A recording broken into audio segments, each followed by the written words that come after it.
بسم الله الرحمن الرحيم. صباح الخير.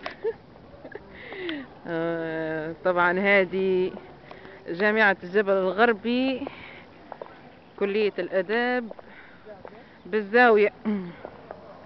طبعا المنظر لا تعليق، لا تعليق. يعني بصراحة شيء يقول لك شيء، يعني شو بنوصفه لكم؟ تشوفوا المية القدام وتشوفوا يعني الأمطار الغزيرة. يعني هذه قطرات مية صبت وغرقت. مش عارفة لو يجيهم تسونامي مش عارفة شو يصير في البلاد. هذه البنية التحتية. تعالي تعالي تعالي شوفي، تعالي تعالي شوفي. هذا مدخل مركز الدراسات العليا بالزاوية. شوفوا الأمية. اوه بليت. خلاص خلاص خلاص. مدخل الا هالمدخل هذا. ايه شوفي شوفي الأمية، شوفي شوفي الغدير، شوفي شيء بصراحة مش طبيعي، شيء غلط. حتى الرجال اللي بتمشي منها المكتبة أكيد. حالة. شوفي شوفي برك المياه ما شاء الله. يعني ملاش في حاجة أنا خلاص بليت على فكرة. ها. طبعا غير الطريق اللي مكسرة ما شاء الله. يعني البنية التحتية مضروبة في الجامعة. شوفي شوفي شوفي. لا، هو السؤال لماذا تأخرت السؤال لماذا تأخرت اللجنة الشعبية لتحويل للجامعة الجديدة الموجودة في ايه طبعا يعني بنيتها التحتية تكون أفضل وأحسن.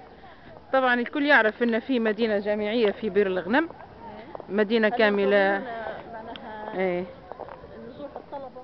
مدينة كاملة متكاملة فيها جميع الكليات المفروض ينتقلوا لها. يعني للأسف هذه جامعة لها مفتوحة من سنوات، يعني جامعة الزاوية. بس للأسف أنا كنت نقرأ فيها من 10 سنين فاتوا نفس الشيء. حتى الحفر اللي قدام الأقسام والقاعات هم نفسهم ما حصلش عليهم تغيير منذ 10 سنوات. السؤال هنا، معقولة ما فيش ميزانية ورصدوها للجامعة؟ تعالي تعالي تعالي بري معي القدام تنوريك نوريك شنو.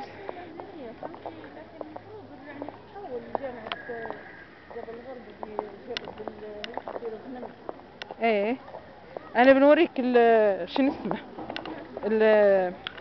في جزئية قدام قسم التاريخ ما شاء الله. يعني المنطقة هذه من 10 سنين فاتوا قاعدة زي ما هي ما تغيرتش نهائي. يعني كنت نتمنى اني كنت مصورتها من 10 سنين فاتوا باش نأكد عليها. يعني اللي هي شوف شفتها هي. شوفي الحفرة. شوف هذا رصيف. يعني الواقع يحكي نفسه. عليك نور. هنا احنا نخاطبوا امين اللجنة الشعبية بالجامعة ومن التعليم. ايه شوفي هنا الجزئية هذه ما يقدرش، يعني الطريقة هذه ما يقدروش يفوتوا منها الطلبة نهائي. هذا قسم التاريخ. راهي يعني بصراحة خرابة، يعني للأسف الشديد. يعني هذه هاني مش نمشي فيها ومش قادرة، مش قادرة نمشي فيها. يعني المية يعني شوفوا، يعني شوف هذا الواقع يحكي نفسه. الدنيا غارقة. هذه مطر والله العظيم.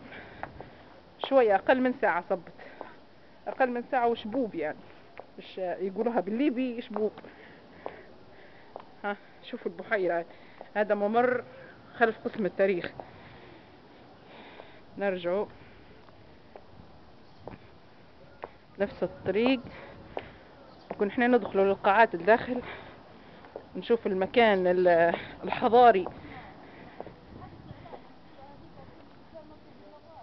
ايه هذا الطريقة هي ترفع لمركز اللغات اللي هو طبعا هذا مقابلنا تو مركز اللغات الأجنبية.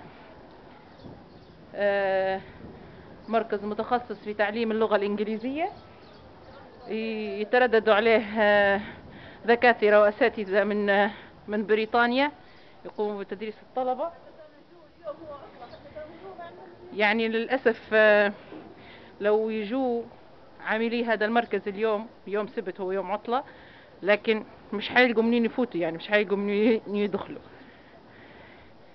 هيك كملوا التقرير الصحفي. أكيد هذا ندر يسير من من من الواقع ومن الحقيقة. يعني حاولنا طبعا احنا ما نبوش ننصدموا بالطلبة، لأن مرات ما يحبوش يظهروا في الفيديو. هذا قسم التاريخ، للأسف قسم غير حديث نهائي. يمكن جرت للحضارة الرومانية بعض التعديلات والتشطيبات، لكن قسم التاريخ رغم انه قسم التاريخ قاعد احنا في القرن ال21 قاعد هو في 2011 قاعد زي ما هو، أزماتها زي ما هي. تعالي نخشوا القاعات الداخل. احنا ما نبوش ندخلوا في العمق، لا شوية بس تعريف بسيط. مش هلبة يعني. شفتي طبيعي. هذه لوحة الإعلانات. هذا قسم التاريخ كلية الآداب. للأسف الشديد ما فيش أي مواصفات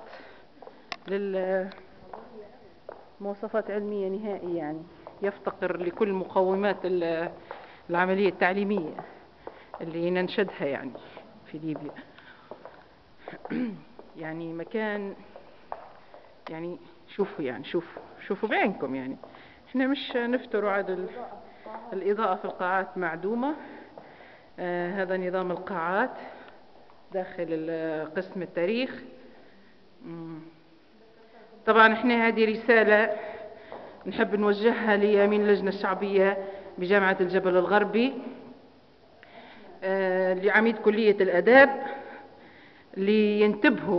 ينتبهوا يعني هنا يصير في حتى شوف الإضاءة، إضاءة واحدة 2 فقط.